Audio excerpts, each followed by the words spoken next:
Hello, my name is Tiffany Stroud. I want to thank Jenny for asking me to be a shop sister for her Women in the Word gift shop. I'm excited to share with you about myself. I am married. I have two daughters who are 3 and almost 1.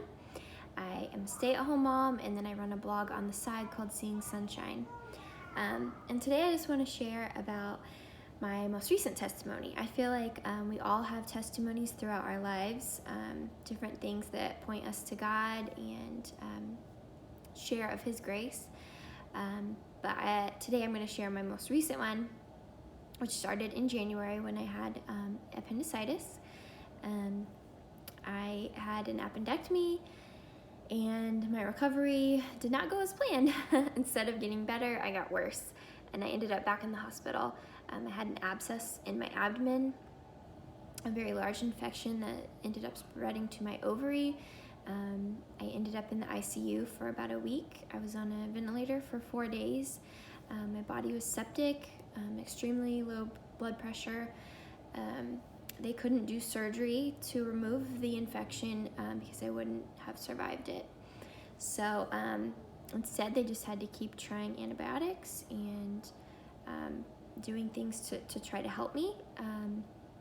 But I basically had a 50% chance of survival. I don't remember a lot of it because of the sedation and medications that I was on. But my story of healing is really it is miraculous. But I think of it more as my husband's testimony because he was there and witnessed it, and I hardly remember it. And so if you would love to read that story of how I was healed miraculously by God, it's a really awesome story.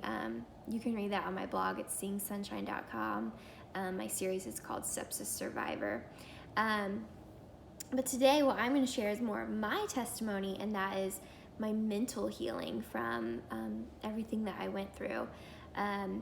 So being on the ventilator was extremely traumatic for me. Like I said, I didn't remember much, but I do remember different parts of being on the ventilator, and the few parts that I remember are horrifying. As I was recovering, dealing with that trauma, I had this new wave of anxiety for my own physical health. I was terrified of going back on a ventilator. Around the same time of me recovering was when the coronavirus really started spreading here in the U.S. And obviously it's a virus that damages your lungs. A lot of people are having to go on ventilators from it that have bad cases of it. And so it's like all of a sudden all these people started talking about ventilators, and so it just brought even more anxiety to me. Like now I don't have to worry just about my own just normal health issues. Now I've got to worry about this crazy virus that could cause me to go back on a ventilator.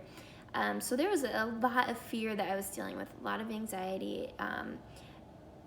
I had a panic attack one night just because the scar of my appendectomy looked a little different to me, and I could not stop crying.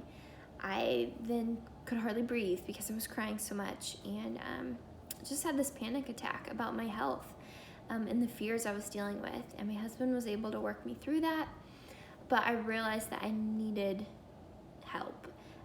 I was able to meet with a mentor at my church and discuss my fears and talk about the thoughts I was having that were unhealthy, and just talk about the trauma that I went through. She was able to point me to God and speak truth over me. Together we met for a few months. We read the Word together, read the Bible together. We went through a book together that talks about how and why we should trust God, and how He has control over everything. I was really able to work through my anxiety that way.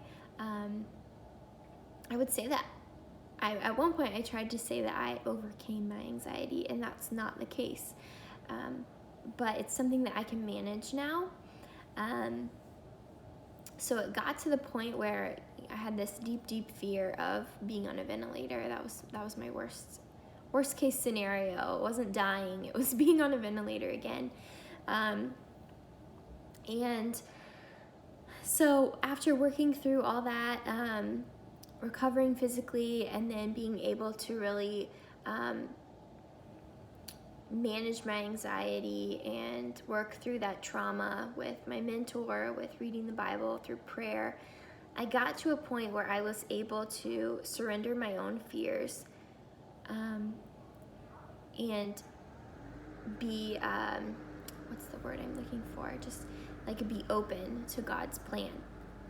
I was able to say, finally, to pray, Lord, if being on a ventilator again is part of your plan for me, if that's something that happens, even though it is my worst fear, if you can somehow turn that for good, somehow further your kingdom through that, change someone's life, even if it's my own, just making me more like Jesus.